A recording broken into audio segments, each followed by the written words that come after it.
मानसिक और सार्वजनिक गंदगी फैलाने वालों का इलाज मिल गया है। उन्हें स्वर्ण जयंती पार्क में घुमाना जरूरी है।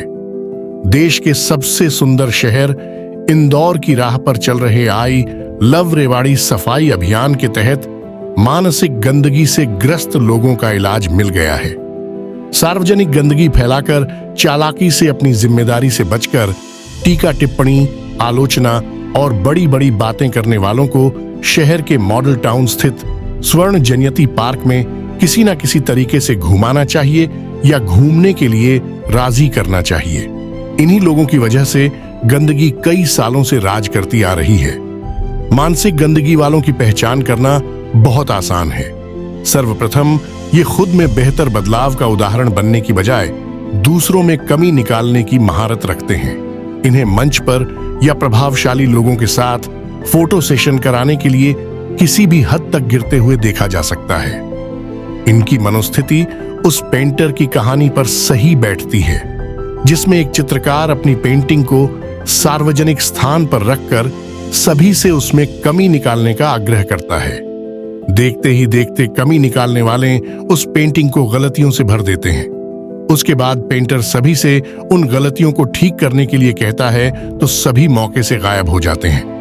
कहने को स्वर्ण जयंती एक पार्क का नाम है, हकीकत में यह खुद में एक बेहतर बदलाव की खूबसूरत तस्वीर के साथ ऐसा संस्कार है जिसे ग्रहण करने वाले भी अपने आप में शानदार मिसाल है।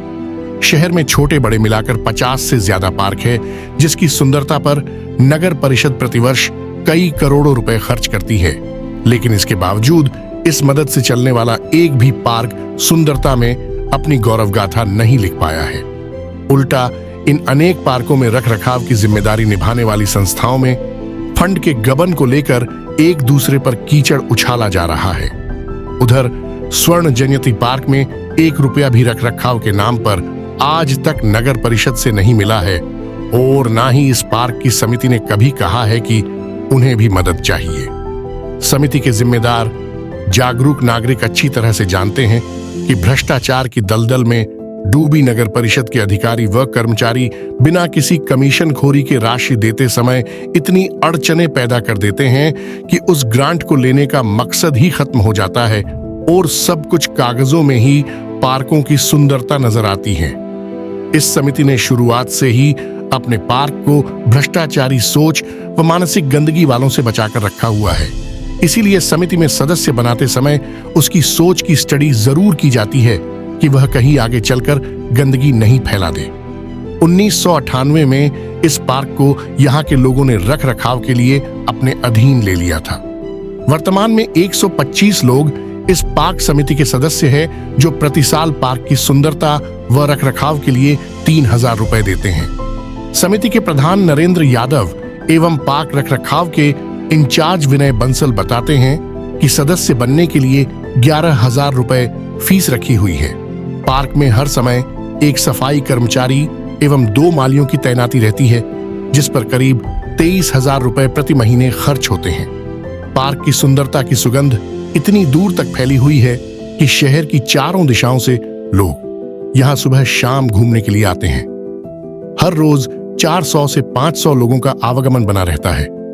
यहाँ सभी ने अपने अपने ग्रुप बनाए हुए हैं, जो योगा, भजन, कीर्तन व आनंदमय जीवन के लिए अलग अलग गतिविधियां करते रहते हैं। इसलिए आई लव रेवाड़ी टीम शहर के उन व्यापारिक और सामाजिक संगठनों के साथ साथ गंदगी के नाम पर ओछी और गिरी हुई राजनीति करने वालों से अनुरोध करती है कि वे इस पार्क में घूमकर जरूर आए, ताकि उन्हें एहसास हो जाए कि रेवाड़ी माँ के प्रति यहाँ रहने वालों का हमारा प्रथम धर्म व कर्तव्य उसे साफ सुथरा और सुंदर बनाए रखना है। इसके बावजूद भी अगर ये खुद को नहीं सुधारते हैं तो समझ जाइए आने वाला इतिहास उन्हें रामायण में उस मंथरा की तरह याद करेगा, जिसने अपनी रानी कैकेयी की सेवा करने के बहाने उसके दिलो दिमाग में निजी स्वार्थ का जहर भर दिया था, जिसके चलते रानी अपने पुत्र भरत के लिए तमाम मर्यादाओं का हनन करती चली गईं, जबकि छोटा भाई लक्ष्मण अपनी पत्नी को छोड़कर अपने बड़े भाई राम के साथ